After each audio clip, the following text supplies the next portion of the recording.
Welcome to another edition of DAC FP TV. I'm David Conti.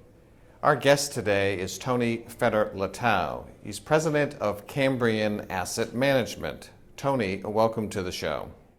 Tony, how is the liquid digital asset ecosystem different than other liquid asset classes? It's very, very different in quite a few ways. The first is that it's really a marketplace for very, very early stage technologies, very early stage governance models, incentive models. So you should expect it to be very volatile, a little bit like Amazon and Google were in the very, very first years of being public. The second major difference is that it's very, very difficult to value. There are no consensus valuation mechanisms. There is no consensus valuation approach. Valuations on Bitcoin vary from 0 to $1 million. And therefore, we think that a systematic process is helpful in that regard.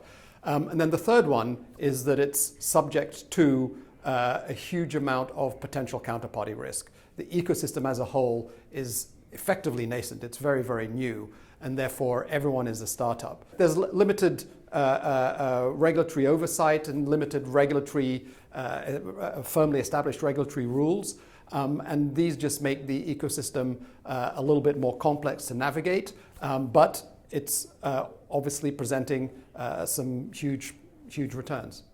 Tony, what do you see as the benefits of an active versus a passive investment approach with digital assets?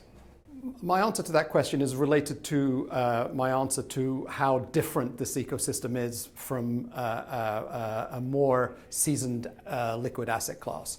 And that is, it's subject to huge volatility, which people should not be surprised at because they represent very, very early stage technologies and governance models. But as a consequence of this volatility, there's a huge probability of regular drawdowns.